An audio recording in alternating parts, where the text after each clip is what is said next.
Bienvenue sur notre chaîne. N'oubliez pas de vous abonner pour ne pas manquer les nouvelles vidéos. Bon visionnage. Tout a commencé lorsque ma femme a fait irruption dans la pièce, les yeux brillants comme si elle venait de gagner à la loterie. Elle venait juste de rentrer du travail et n'avait même pas pris la peine d'enlever son manteau avant d'annoncer que j'allais avoir une petite surprise.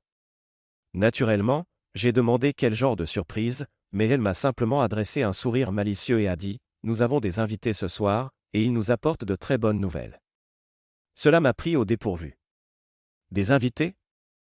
De bonnes nouvelles? Nous ne voyons pas souvent la famille, et je ne pouvais imaginer personne débarquant soudainement avec quelque chose d'excitant. Je lui ai demandé, à moitié en plaisantant, « Ne me dis pas que ton amie est encore enceinte. » Elle a levé les yeux au ciel et m'a traité d'idiot avant de préciser que ce n'était pas du tout ça. Elle a ensuite insisté pour que nous mettions la maison en ordre, car apparemment, nos visiteurs surprises ne pouvaient être accueillis dans rien de moins qu'une maison impeccable. C'est là que ma journée a pris un tournant radical. Je n'allais pas discuter, alors je me suis mis au travail avec elle. Nous avons nettoyé chaque recoin de la maison, poli les meubles et cuisiné assez de nourriture pour nourrir une petite armée. Quand nous avons terminé, l'endroit était immaculé, et la cuisine sentait comme si un festin allait avoir lieu. Autant j'avais envie de me détendre un instant, mon esprit revenait sans cesse à ses invités, qui pouvait-il être, et quelle nouvelle apportait-il? Je n'aimais pas les surprises, et celle-ci me semblait particulièrement étrange. Enfin, la sonnette a retenti, et c'est moi qui ai ouvert. Je n'étais pas préparé à ce que j'ai vu. Ce n'étaient pas des membres de la famille ni personne que je pourrais vaguement associer à de bonnes nouvelles. À la place, il s'agissait des deux meilleures amies de ma femme. Elles sont entrées pleines d'énergie et de rire, comme si elles étaient chez elles. Avant même que je puisse comprendre ce qui se passait, l'une d'elles a fait une blague inappropriée sur une activité de groupe que je préférerais ne pas mentionner. Je n'ai pas bien réagi.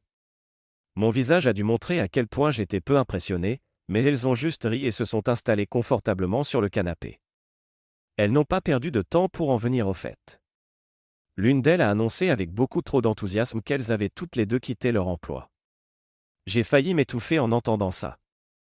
Ma femme travaillait comme graphiste avec un salaire décent, son travail était flexible, à distance ou au bureau selon son choix. C'était stable, simple et demandait un minimum de drame. Quitter un tel emploi sans un plan solide me semblait insensé. J'ai demandé, « Qu'est-ce qui vous a fait penser que c'était une bonne idée ?» Ma femme a haussé les épaules et a dit quelque chose sur son lieu de travail qui était trop ennuyeux, les gens là-bas qui étaient barbants, et qu'elle avait besoin de plus de plaisir dans sa vie. Du plaisir? Depuis quand le plaisir était-il la mesure d'un bon emploi? J'ai essayé de garder une voix calme en lui demandant ce qu'elle comptait faire ensuite. Avant qu'elle ne puisse répondre, une de ses amies a intervenu avec l'explication la plus ridicule que j'ai jamais entendue. Apparemment, sa meilleure amie avait un petit ami bien connecté dans une grande entreprise, et elles étaient invitées à une fête où tout serait réglé. On le rencontrera là-bas, a dit son ami avec un sourire, et il nous arrangera. Je n'ai pas pu m'en empêcher, c'est ça, votre grand plan. Rencontrer un petit ami riche à une fête et espérer qu'il vous donne un emploi par magie? Vous ne pensez pas qu'il pourrait être un idiot arrogant qui vous utilisera et vous jettera ensuite? Le fromage gratuit, on ne le trouve que dans une souricière, vous savez. Mes mots ont touché une corde sensible. Elles se sont toutes regardées, puis l'amie de ma femme a grogné et levé les yeux au ciel. « Tu es toujours tellement rabat-joie », a-t-elle dit. On est invité, et c'est décidé. La fête est dans 3 jours, alors prépare-toi. Les jours précédant la fête n'ont été remplis que de bavardages. Ma femme était collée à son téléphone, ses doigts volant sur l'écran alors qu'elle échangeait des messages avec ses amis. Chaque conversation tournait autour des mêmes sujets, quel parfum porter, quelle robe ferait la meilleure impression, et comment se comporter pour gagner des faveurs. Je n'en pouvais plus. Écoute, ai-je dit fermement un soir, il n'y a qu'une seule façon de gagner le respect de quelqu'un, et ce n'est pas en lui léchant les bottes. La manière dont vous agissez toutes, on dirait que vous essayez de voler ce type à sa petite amie, pas de décrocher un emploi. Sois toi-même pour une fois. Elle a levé les yeux au ciel, comme toujours, et a marmonné quelque chose sur le fait que j'avais peut-être raison, mais je voyais bien qu'elle n'allait pas changer ses plans. Enfin, le jour de la fête est arrivé. Nous sommes arrivés devant une immense maison, un véritable manoir, avec des voitures alignées le long de l'allée. Ma femme et ses amis étaient toutes excitées, bourdonnantes d'enthousiasme alors que nous nous garions. Je gardais mes pensées pour moi, mais j'étais déjà sceptique sur la tournure des événements. Nous sommes entrés ensemble, accueillis par une mère de visage inconnu, et là il était, le soi-disant grand joueur, avec sa petite amie. Il s'est avancé avec un large sourire, serrant tout le monde dans ses bras comme si nous étions de vieux amis perdus de vue. J'ai immédiatement remarqué la façon dont ses yeux s'attardaient sur ma femme, la scrutant d'une manière qui faisait bouillir mon sang. Puis il m'a regardé, et son expression est passée de joyeuse à méprisante en un instant. Nous nous sommes serrés la main, bien que je pouvais déjà dire qu'il n'était pas intéressé par les politesses. Il s'est penché vers moi et, avec un sourire narquois, a dit « Si tu essaies de faire bonne impression, tu devrais peut-être repenser ton eau de Cologne. » Je l'ai fixé un moment. Incrédule, avant de répondre froidement « Si tu essaies de faire bonne impression, tu devrais peut-être repenser à parler de haut aux gens que tu viens de rencontrer. » Ma femme et son ami sont intervenus immédiatement, brisant la tension et nous pressant de ne pas jouer à qui a la plus grosse et de simplement profiter de la soirée. À contre-séhur, nous avons reculé d'un pas, mais la tension n'a pas disparu. Le type a eu le culot de marmonner « C'est juste pour le bien de ta femme », alors que nous nous asseyions. J'ai ravalé ma langue, mais il était clair qu'il testait ma patience. Tout au long de la soirée, je gardais un œil sur ma femme et ses amis alors qu'elle bourdonnait autour de lui, riant à ses blagues et buvant ses moindres paroles. Je me suis penché vers ma femme et ai dit « Sois toi-même, c'est tout ce que tu as à faire. » Elle a hoché la tête distraitement, mais ne semblait pas prendre mon conseil à cœur. Pendant ce temps, la petite amie du type restait assise tranquillement, intervenant de temps en temps, mais observant surtout. Cela m'a frappé à quel point elle était différente des autres, calme, presque détachée du chaos autour d'elle. La conversation a fini par tourner autour des affaires. Tout le monde voulait en savoir plus sur l'entreprise, les postes disponibles et comment il pourrait s'intégrer. Le type jouait bien son rôle, souriant et lançant des promesses vagues. Puis, enfin, il a fait son annonce « Félicitations, vous avez le poste. » Juste comme ça. Ma femme et ses amis étaient extatiques, leurs visages s'illuminant comme s'il leur avait remis des billets en or. Je suis resté silencieux, ne faisant pas entièrement confiance à la facilité avec laquelle tout cela s'était déroulé. À un moment, je suis sorti fumer et rassembler mes pensées. Quelques minutes plus tard, le type m'a rejoint. Il a allumé sa cigarette et a exhalé avant de dire « Peut-être que j'ai été un peu dur tout à l'heure, mais tu dois te détendre. Dis merci. Ta femme vient de décrocher le meilleur emploi de sa vie, probablement meilleur que le tien aussi. » Je me suis tourné vers lui, ma voix stable. « Je suis ici pour ma femme, pas pour toi. Et si tu veux que les gens te respectent, commence peut-être par les traiter comme des humains, pas comme des pions. » Juste une pensée. Il a haussé les épaules à moitié, a marmonné quelque chose sur le fait que j'étais difficile et est retourné à l'intérieur. Quand il est revenu dans la pièce, il est monté sur une chaise et a tapé sur son verre pour attirer l'attention. « Écoutez tous, a-t-il dit, sa voix résonnant, la plupart d'entre vous font partie de cette incroyable entreprise, et j'ai une nouvelle excitante. Dans 2 semaines, nous organisons un événement corporatif top secret. Les détails suivront, mais croyez-moi, ce sera inoubliable. » La salle a éclaté en acclamations, bien que je ne pouvais m'empêcher de sentir qu'il y avait quelque chose de louche chez lui. Pourtant, j'ai gardé mes pensées pour moi. Alors que la nuit touchait à sa fin, ma femme et moi avons dit au revoir, remerciant les hôtes et échangeant des politesses avec les autres invités. Malgré les moments étranges, ma femme semblait sincèrement heureuse, et je n'allais pas gâcher ça pour elle. Nous sommes montés en voiture et avons repris la route, l'effervescence de la soirée flottant encore dans l'air. Le trajet de retour était silencieux, mais dès que nous avons franchi la porte, l'humeur de ma femme a explosé comme un feu d'artifice. Elle n'arrêtait pas de s'extasier sur la fête. « Alors, qu'en penses-tu » a-t-elle demandé, rayonnante. « N'était-ce pas incroyable ? J'ai rencontré tellement de gens ce soir, on aurait dit un tout nouveau monde. » Je n'allais pas refléter son enthousiasme. Au lieu de ça, je me suis appuyé contre le comptoir et ai dit blindement « J'ai appris quelque chose ce soir aussi, comment détester quelqu'un en moins d'1 minute. As-tu seulement remarqué la façon dont ce type te regardait, ou comment il ne pouvait pas attendre pour me balancer ses ordures ?» Son sourire s'est estompé alors qu'elle croisait les bras et répondait « Tu ne pouvais pas juste laisser couler ? Beaucoup de choses dépendaient de ce soir, et il a fallu que tu te lances dans un concours de virilité avec lui. » J'ai secoué la tête, refusant de reculer. Si j'avais gardé ma bouche fermée, je ne serais pas ton mari. Si tu es attiré par des hommes sans caractère qui ne parlent pas quand on leur manque de respect, peut-être que c'est la foule qui te convient, parce que je te garantis qu'ils traitent tout le monde comme de la saleté. Son visage s'est empourpré d'irritation, et elle m'a accusé d'exagérer les choses. J'ai laissé tomber, mais la tension flottait dans l'air comme un nuage d'orage. Pendant les jours suivants, nos conversations étaient courtes et sèches. On aurait dit des étrangers partageant le même toit. Finalement, elle a brisé le silence un soir. Elle est venue vers moi avec un ton d'excuse, admettant qu'elle avait été un peu trop dure. J'y ai réfléchi, a-t-elle dit, peut-être que tu as raison. Je n'aurais pas dû balayer tes sentiments si vite. C'était sa façon de faire la paix, et je l'ai accepté. La vie semblait revenir à la normale, du moins pour un temps. Puis, de nulle part, elle a reçu un message confirmant qu'elle pouvait commencer son nouvel emploi.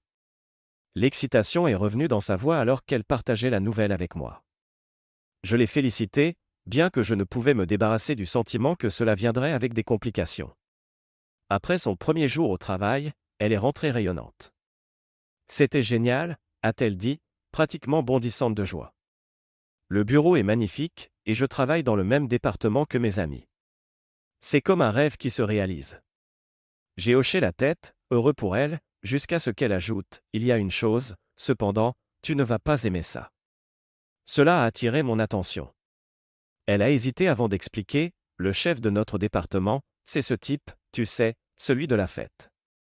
Et sa petite amie, elle est la sous-directrice. Je l'ai fixée, laissant l'information s'imprégner. Donc, le gars qui ne pouvait pas résister à faire une scène à sa propre fête est maintenant ton patron. Ça semble parfait, ai-je dit, le sarcasme dégoulinant de mes mots. Elle a froncé les sourcils, essayant de minimiser la situation. Ce n'est pas comme si je travaillais directement sous ses ordres tout le temps. Il supervise tout, mais on interagira à peine. En plus, sa petite amie semble gentille. Gentille, ai-je rétorqué. S'il tente quoi que ce soit d'inapproprié, tu sais ce que je ferai. Je ne laisserai personne te traiter comme un objet de bureau. Elle a soupiré, clairement frustrée par mon ton. Tu tires des conclusions hâtives, a-t-elle dit. Rien ne s'est passé, et tu agis déjà comme si tu devais intervenir. Laisse-moi gérer ça, d'accord? Je n'étais pas convaincu, mais j'ai décidé de lui accorder le bénéfice du doute. D'accord, ai-je dit, mais s'il te regarde ne serait-ce que de travers, tu me le dis. Je ferai en sorte qu'il le regrette. Elle a levé les yeux au ciel, marmonnant quelque chose sous son souffle sur le fait que j'attendais toujours le pire. Malgré ses tentatives pour balayer ça, je voyais bien qu'elle n'était pas entièrement à l'aise non plus. En se préparant pour aller au lit, elle s'est tournée vers moi et a dit doucement, « Ne t'énerve pas pour rien. C'est mon patron, et je m'occuperai de lui. Tu n'as pas besoin de t'impliquer à moins qu'il y ait une vraie raison. » Ces mots étaient censés me rassurer, mais ils n'ont fait qu'ajouter au nœud dans mon estomac. Je l'ai regardé dans les yeux et ai dit, « J'essaierai, mais tu me connais, je ne laisse pas les choses passer. » Elle a hoché la tête, un léger sourire sur les lèvres, et a dit, « Ne commence rien, promets-moi ça au moins. » Quelques semaines ont passé, et les choses se sont installées dans une routine. Un matin, alors que ma femme se préparait pour le travail, elle a mentionné l'événement corporatif à venir. « Tu te souviens de cette fête corporative dont je t'ai parlé ?» a-t-elle demandé. « Ça se passe ce soir après le travail. Tout notre département reste tard pour célébrer, et il y aura probablement des gens d'autres départements aussi. C'est censé être un gros truc. » Elle semblait excitée, mais j'ai gardé un visage neutre. Si quelqu'un dépasse les bornes, ai-je dit platement, appelle-moi. Elle a ri, disant que tout irait bien, mais je n'étais pas entièrement convaincu. Autant je détestais l'idée qu'elle soit entourée de ces gens, je savais que c'était important pour elle de s'intégrer, de se sentir à l'aise au travail et de tisser des liens. C'était une partie clé pour réussir. Je n'allais pas l'arrêter, même si cette pensée me rongeait. Pourtant, j'ai clairement dit que j'étais à un coup de fil de distance. Elle m'a fait un câlin rapide avant de partir, me rassurant encore que ce ne serait qu'une soirée normale. Je l'ai laissé partir, espérant ne pas le regretter. Les heures ont traîné après son départ. J'essayais de m'occuper, mais de temps en temps, je jetais un œil à mon téléphone, attendant une mise à jour. Vers l'heure où la fête aurait dû se terminer, j'ai décidé de vérifier. J'ai appelé son téléphone, mais ça a directement basculé sur la messagerie. Peut-être qu'elle était juste prise dans l'instant, ai-je pensé. Mais à mesure que les heures passaient et qu'elle ne répondait toujours pas, ma patience s'épuisait. Vers minuit, je faisais les 100 pas dans le salon, téléphone en main, me demandant si je devais y aller moi-même. Elle a enfin franchi la porte aux petites heures du matin, clairement ivre. Ses cheveux étaient en désordre, son maquillage barbouillé, et elle sentait l'alcool. On dirait que tu t'es bien amusé, ai-je dit sèchement, croisant les bras. Elle a marmonné quelque chose d'incohérent, puis a bredouillé, je te raconterai tout demain matin, je suis trop fatiguée maintenant. Avant que je puisse répondre, elle s'est effondrée sur moi, enfouissant son visage dans ma poitrine. J'ai soupiré, les prise dans mes bras et les porté au lit. Ce qui s'était passé pouvait attendre le matin.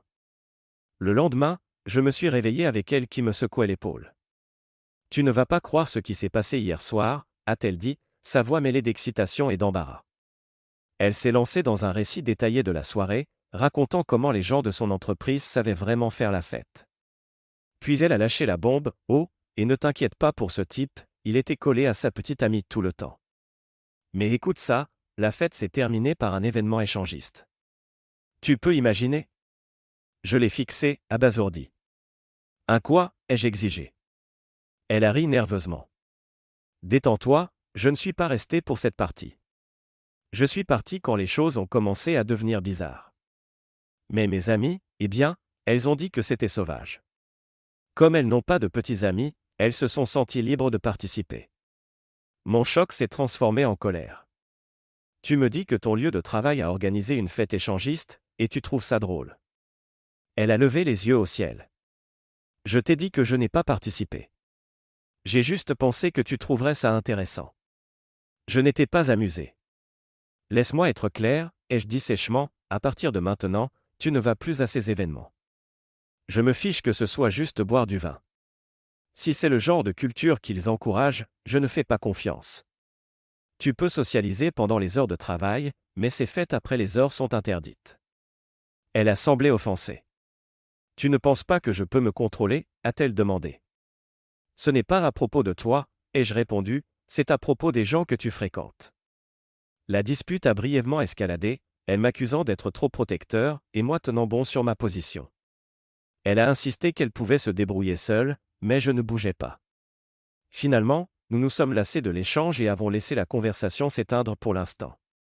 Le problème était réglé, bien que j'avais le sentiment que ce ne serait pas la dernière fois que nous nous heurterions à ce sujet. Quelques semaines plus tard, ma femme est rentrée inhabituellement excitée.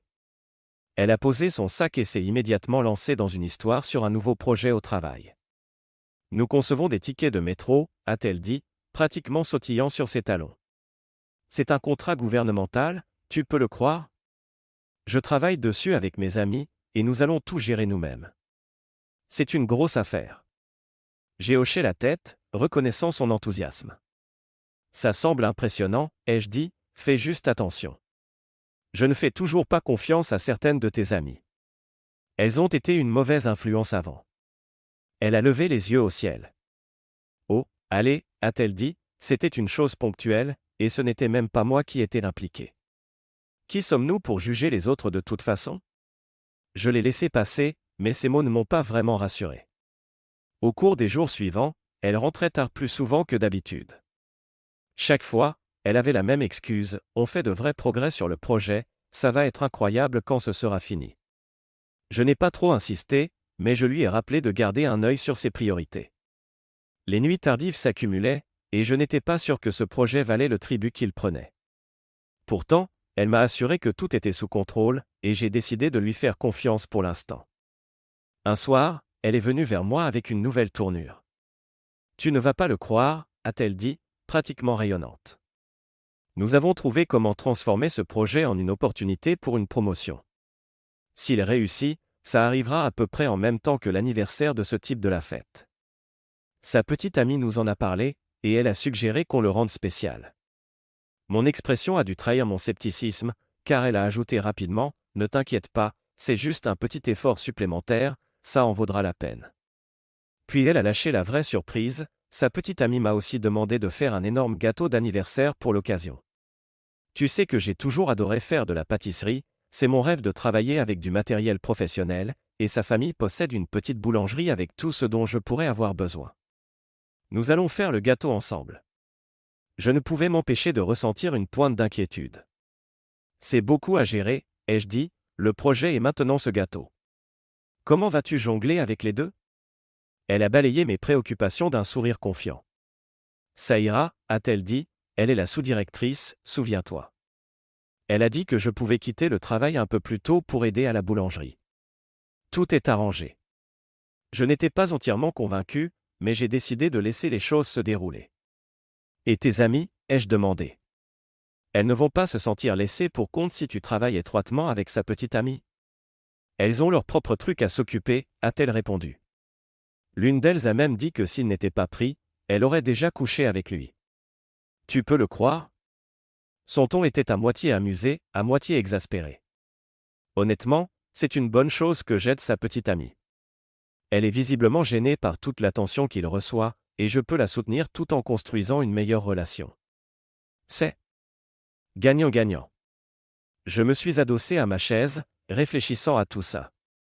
Sa logique n'était pas mauvaise, et je voyais à quel point cela comptait pour elle. D'accord, ai-je dit enfin, fais ce que tu penses être le mieux. Assure-toi juste de ne pas trop t'épuiser, et ne laisse personne profiter de toi. Elle a hoché la tête, son enthousiasme intact. Ne t'inquiète pas, a-t-elle dit, j'ai ça en main. Après environ une semaine de son emploi du temps chargé, ma femme m'a lâché une nouvelle information un soir.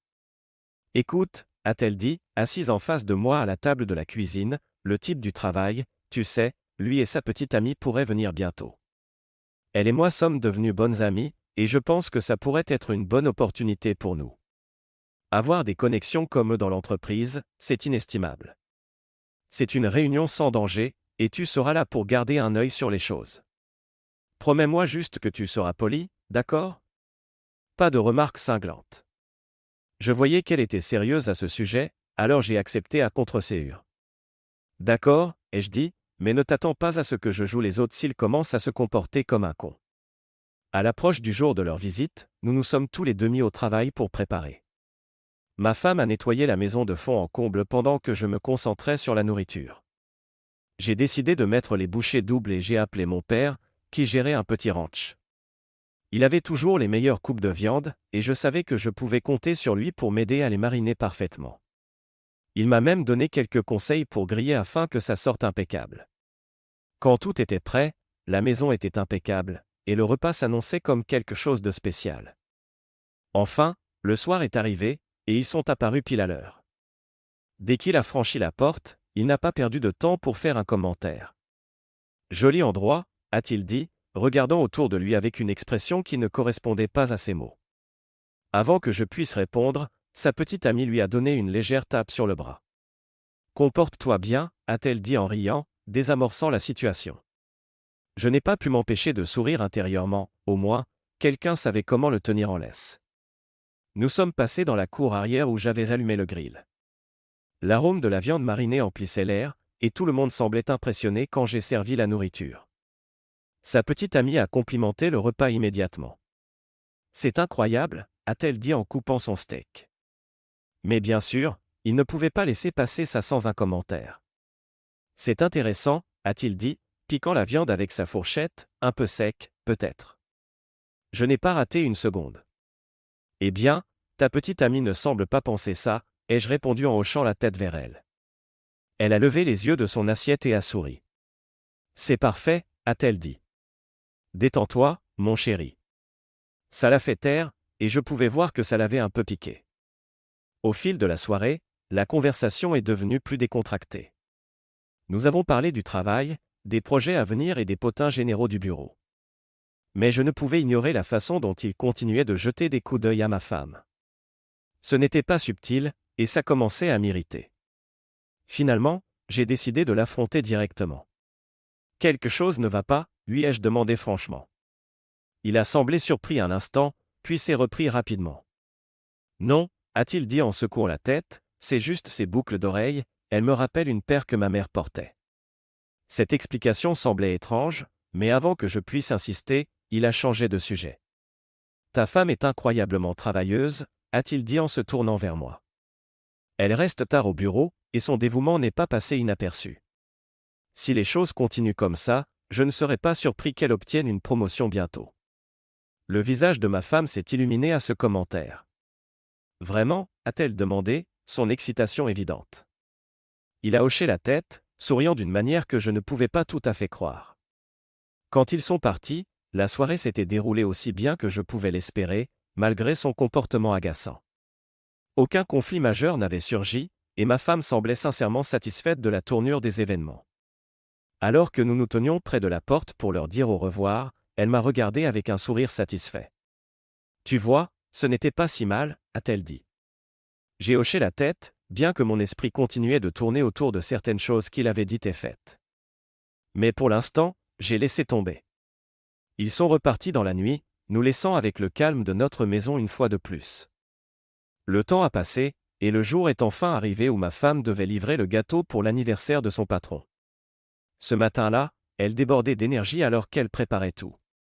Le gâteau était un chef-d'œuvre, une création imposante dans laquelle elle avait investi des heures.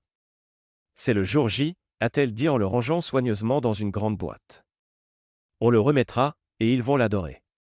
Il organise une fête corporative après. Ces mots m'ont immédiatement mis sur les nerfs. Promets-moi une chose, ai-je dit, mon ton sérieux. Dépose juste le gâteau et pars. Ne reste pas pour quoi que ce soit d'autre. Elle a hésité un instant, mais a finalement hoché la tête. D'accord, a-t-elle dit, je le remettrai et je partirai. Pas de souci. Elle a quitté la maison peu après, gâteau en main, et j'ai continué ma journée, essayant de ne pas trop y penser.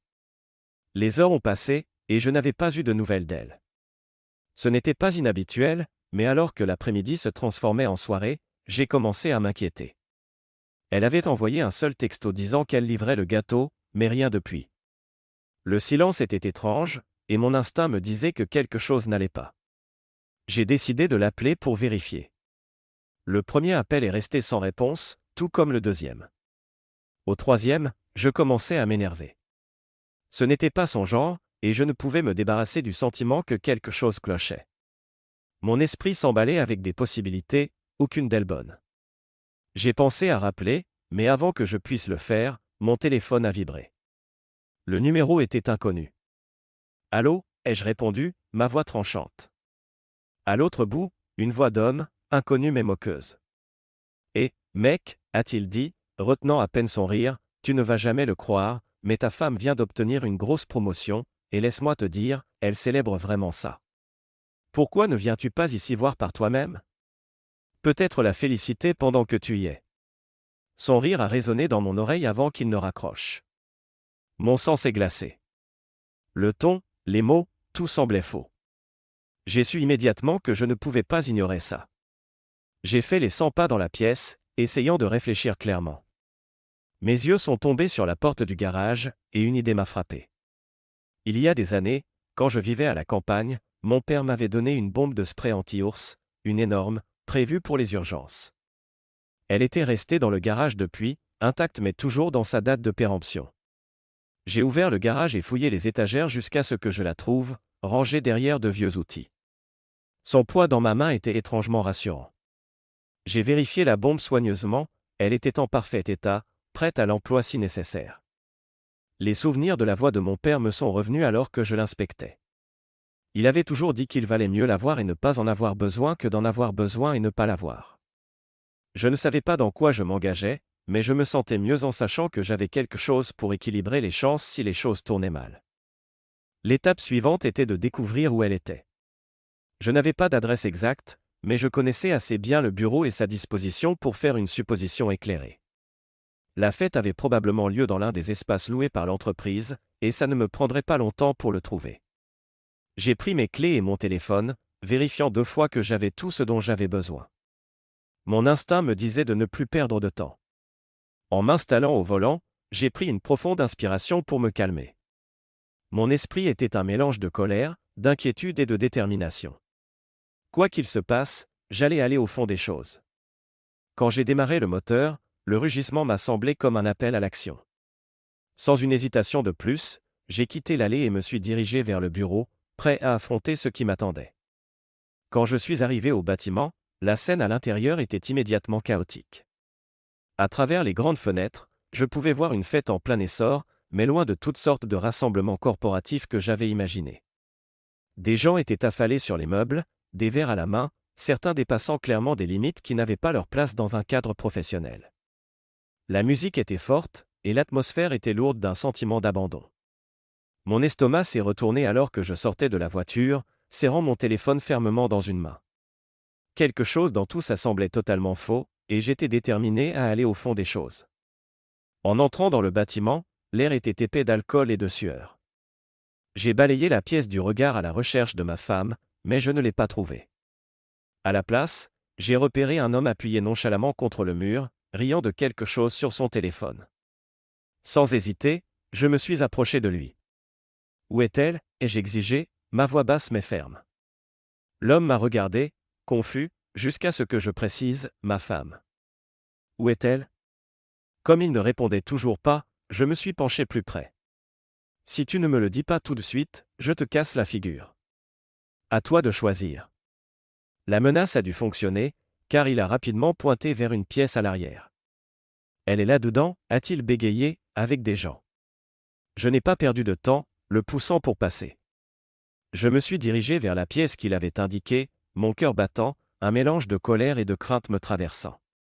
En m'approchant, les sons venant de l'intérieur ont confirmé mes pires craintes. J'ai sorti mon téléphone et ai appuyé sur enregistrer, pas tout à fait sûr de ce que j'allais capturer, mais sachant que j'aurais besoin de preuves.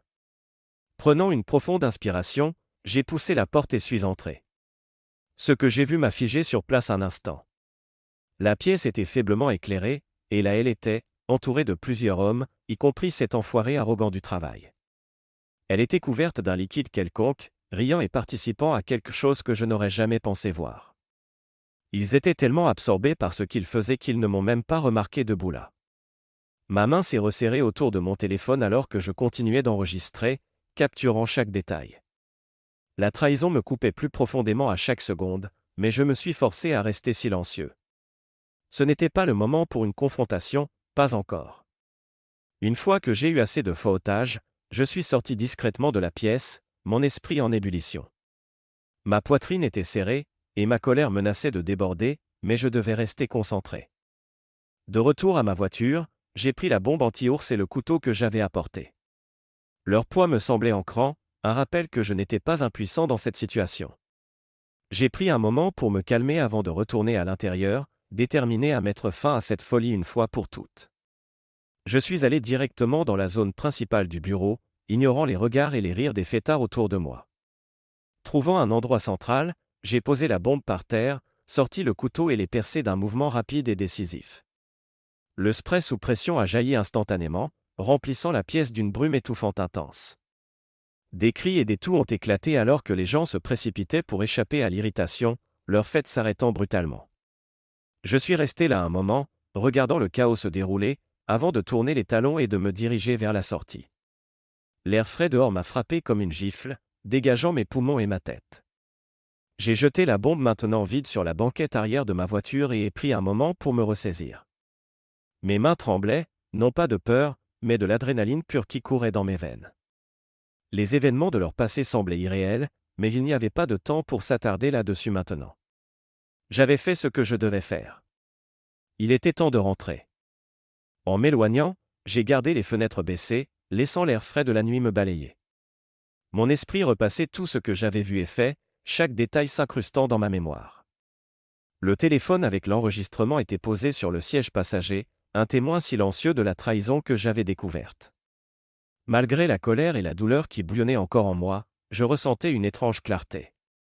Quoi qu'il arrive ensuite, j'étais prêt à l'affronter. Pour l'instant, je me concentrais sur la route devant moi, laissant le chaos de la fête loin derrière. Le lendemain matin, je n'ai pas perdu de temps à mettre les choses en mouvement.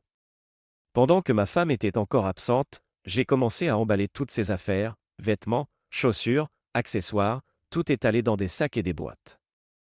Pas d'hésitation, pas de seconde pensée. Chaque objet semblait être une autre pièce de sa trahison, et j'étais déterminé à m'en débarrasser complètement. Une fois tout emballé, je l'ai porté directement à la benne derrière la maison. Regarder les sacs disparaître dans le tas d'ordures m'a donné un sentiment de finalité. Elle avait fait son choix, et maintenant je faisais le mien.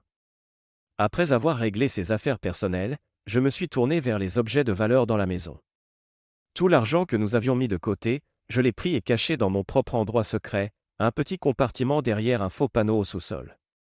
C'était un endroit qu'elle ne connaissait pas, et j'étais confiant qu'il resterait en sécurité là-dedans. Ces bijoux ont suivi, chaque pièce rangée avec soin. Enfin, j'ai rassemblé les appareils électroniques, ordinateurs portables, tablettes, tout ce qui avait de la valeur et les ai verrouillés dans le garage. Elle n'allait pas avoir accès à quoi que ce soit qu'elle pourrait utiliser pour manipuler la situation davantage. Quand j'ai fini, la maison semblait nettement plus vide. Son absence, tant physique qu'émotionnelle, commençait déjà à se faire sentir.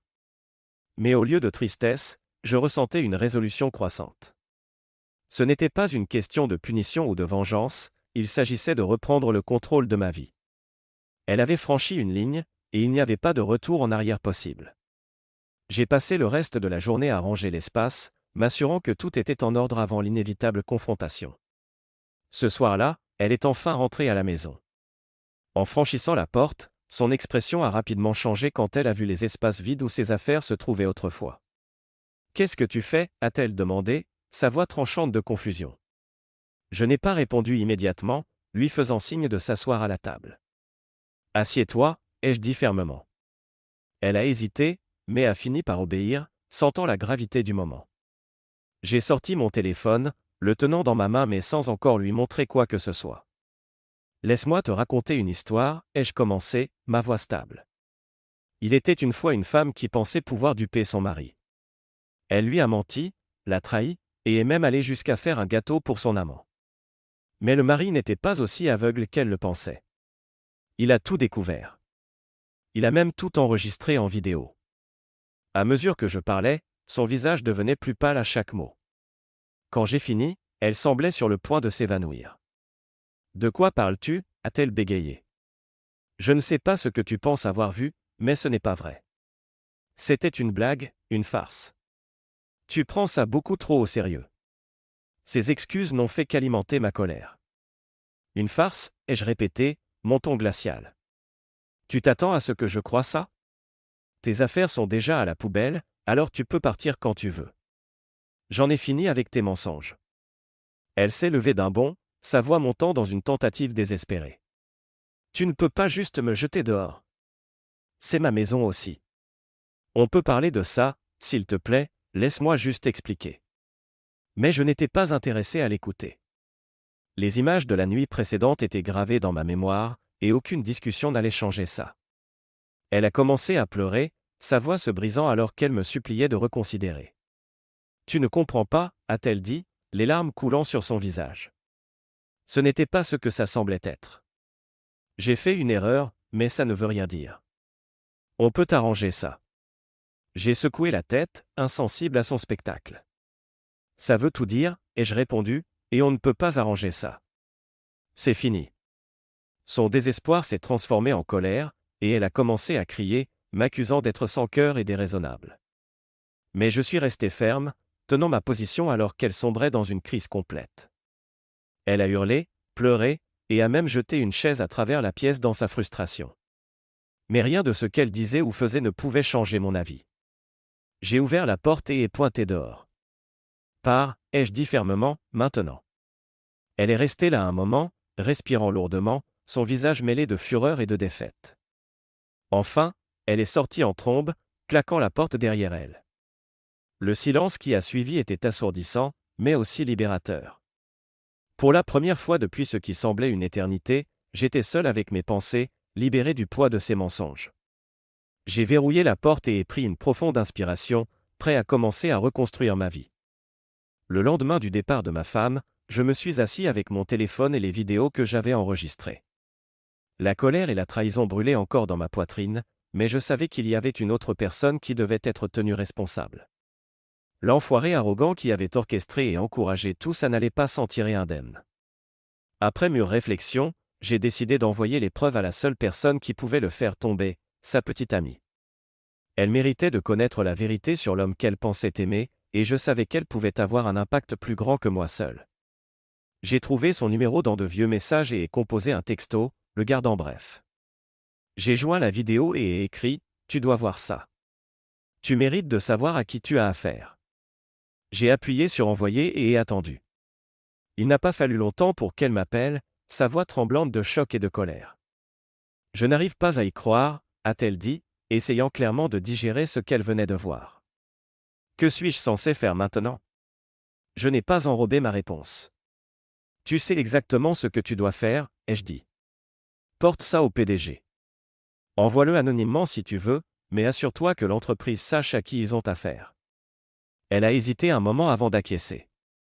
D'accord, a-t-elle dit, je vais m'en occuper. Le lendemain, elle m'a rappelé, son ton différent, plus calme, plus résolu. Je l'ai fait, a-t-elle dit. J'ai envoyé la vidéo au PDG hier soir, et ils ont déjà commencé à agir. Ils m'ont convoqué à une réunion ce matin pour discuter de ce qui s'est passé, et on dirait qu'ils ne perdent pas de temps. Je pouvais entendre la satisfaction dans sa voix alors qu'elle décrivait les retombées. Le manager arrogant, mon ex-femme, ses amis et plusieurs autres impliqués dans le scandale ont tous été licenciés sur le champ. C'est comme un grand ménage, a-t-elle ajouté. Ils virent tous ceux qui faisaient partie de ce désordre. Je ne pouvais m'empêcher de ressentir une certaine satisfaction. On dirait que l'entreprise fait enfin ce qu'il faut, ai-je dit. Et toi, comment vas-tu? Elle a hésité un moment avant de répondre. Ils m'ont offert le poste de chef de département, a-t-elle admis, sa voix teintée d'incrédulité. Je ne m'y attendais pas, mais ils ont dit qu'ils avaient besoin de quelqu'un en qui ils pouvaient avoir confiance pour reconstruire l'équipe. Je l'ai félicitée, sincèrement heureux qu'elle soit récompensée pour son intégrité. Tu le mérites, ai-je dit. Profitant au maximum. Alors que la conversation continuait, elle m'a surpris avec une autre suggestion. Tu sais, a-t-elle dit, nous allons avoir besoin de beaucoup de nouvelles personnes pour combler les vides. Si ça t'intéresse, je pourrais mettre un mot pour toi. Tu as clairement le genre d'état d'esprit dont cet endroit a besoin. L'offre m'a pris au dépourvu, mais plus j'y pensais, plus ça avait du sens. J'avais réfléchi à mes prochaines étapes, et cela semblait être une opportunité pour transformer une situation terrible en quelque chose de positif. Pendant les jours suivants, j'y ai sérieusement réfléchi. L'idée de travailler dans la même entreprise qui avait été le décor de tant de drames était initialement peu attrayante, mais la chance de repartir de zéro l'emportait sur mes réticences. Après tout, l'ancienne équipe était partie, et avec elle à la tête, j'avais foi que les choses seraient différentes. Enfin, je l'ai rappelé et ai accepté l'offre. Faisons-le, ai-je dit. Je suis prêt pour quelque chose de nouveau. Le processus d'intégration a été rapide, et avant que je ne m'en rende compte, je faisais partie de l'équipe. Le travail était stimulant mais gratifiant, et l'environnement était complètement différent de ce à quoi je m'attendais. Elle dirigeait le département d'une main ferme, et son leadership donnait le ton à une culture de professionnalisme et de respect. Il n'a pas fallu longtemps pour que je trouve mon rythme, contribuant à des projets et gagnant la confiance de mes nouveaux collègues. Alors que les semaines se transformaient en mois, je ne pouvais m'empêcher de réfléchir à quel point les choses avaient évolué. Ce qui avait commencé comme l'une des périodes les plus sombres de ma vie s'était transformé en une chance de renouveau. J'avais laissé derrière moi les éléments toxiques qui me pesaient et avais pris un rôle où je pouvais vraiment m'épanouir. Chaque jour apportait de nouveaux défis, mais aussi un sentiment de but et de satisfaction que je n'avais pas ressenti depuis des années. Même en dehors du travail, les choses ont commencé à se stabiliser. Je me suis concentré sur la reconstruction de ma vie personnelle, renouant avec de vieux amis et reprenant des hobbies que j'avais négligés trop longtemps. L'amertume et la colère qui m'avaient consumé ont commencé à s'estomper, remplacées par une confiance tranquille. Je n'étais pas défini par ce qui s'était passé, j'étais défini par la manière dont j'avais choisi d'avancer. En regardant en arrière, j'ai réalisé que les décisions que j'avais prises, aussi difficiles soient-elles à l'époque, m'avaient conduit à un meilleur endroit. Le désordre dont je m'étais éloigné n'était plus qu'un souvenir lointain, éclipsé par les progrès que j'avais faits. Pour la première fois depuis longtemps, je me sentais sincèrement optimiste quant à l'avenir. Et en entrant au bureau chaque matin, je savais que j'avais fait le bon choix. Le jour où les papiers du divorce ont été finalisés a marqué la fin d'un chapitre et le début d'un autre. Assis en face d'elle au tribunal, je n'ai ressenti aucun regret pour ce qui allait se dérouler. Les preuves que j'avais rassemblées parlaient plus fort que n'importe quel argument qu'elle pouvait avancer. Quand le juge a examiné la vidéo, il est devenu clair qu'il n'y avait pas de place pour qu'elle conteste les termes. À la fin de la procédure, elle avait perdu toute prétention sur nos biens communs. La maison, les économies, et tout ce que nous avions construit ensemble était maintenant uniquement à mon nom. Elle a quitté le tribunal avec rien d'autre qu'une valise et un trajet jusqu'à la maison de sa mère. Une fois la poussière retombée, j'ai tourné mon attention vers la sécurisation de mon avenir. J'ai décidé de vendre l'ancienne maison, ne voulant plus rien avoir à faire avec les souvenirs qu'elle portait. Les fonds ont servi à acheter une nouvelle propriété dans un quartier plus calme, loin du drame qui avait marqué ma vie auparavant. En partant, j'ai soigneusement emballé et transporté tout ce qui avait de la valeur, l'argent, les documents importants et les héritages pour m'assurer qu'il n'y ait pas de bout pendant. Quand la maison a été mise sur le marché, ce n'était plus qu'une coquille vide, dépouillée de toute signification personnelle. Emménager dans la nouvelle maison m'a semblé être un nouveau départ. Elle était moderne, isolée, et exactement ce dont j'avais besoin.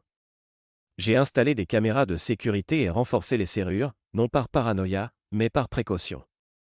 Le comportement de mon ex-femme avait été imprévisible, et je n'allais pas prendre de risques. Je me suis installé rapidement dans le nouvel espace, appréciant le silence et l'absence de rappel d'elle. C'était la première fois en des mois que je sentais que je pouvais respirer. Les semaines ont passé, et pendant un temps, il semblait qu'elle avait complètement disparu de ma vie. Mais un soir, j'ai entendu un fort cognement à la porte d'entrée. En regardant par le Judas, je l'ai vue debout là, le visage pâle et désespéré. Elle criait, me suppliant de la laisser entrer. « On peut arranger ça », pleurait-elle, « s'il te plaît, donne-moi une autre chance. » Je n'ai pas ouvert la porte. À la place, j'ai parlé à travers elle, mon ton ferme et inébranlable. « Il n'y a plus rien à arranger. Rentre chez toi. » Ses supplications se sont transformées en sanglots, et finalement, elle est partie, ses pas s'évanouissant dans la nuit. J'ai pensé que ce serait la fin, mais j'avais tort.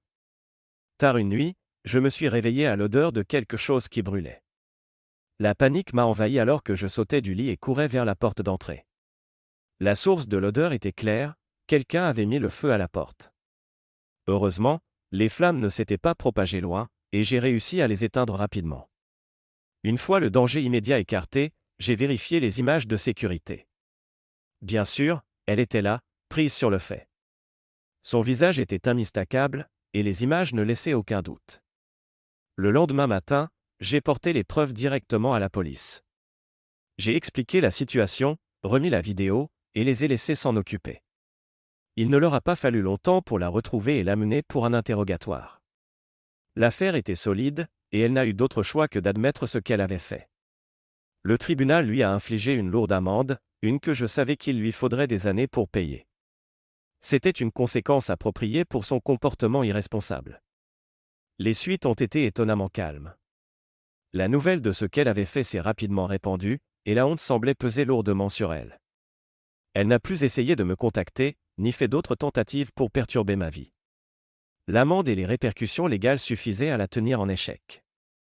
Quelle que soit la rancune qu'elle pouvait encore avoir, elle la gardait pour elle. Pour la première fois depuis le début de cette épreuve, j'ai ressenti un véritable sentiment de clôture. Avec elle hors du tableau, j'ai enfin pu me concentrer sur l'avenir. La nouvelle maison est devenue mon sanctuaire, un endroit où je pouvais reconstruire ma vie selon mes propres termes. Les leçons que j'avais apprises à travers cette expérience avaient été durement gagnées, mais elles m'avaient rendu plus fort et plus sûr de moi. Quant à elle, je n'avais aucun doute que les conséquences de ses actions avaient laissé une impression durable. Quels que soient les plans qu'elle aurait pu avoir pour causer plus de troubles, ils étaient maintenant ensevelis sous le poids de ses propres erreurs. Merci de regarder et n'oubliez pas de vous abonner pour ne pas manquer les nouvelles histoires.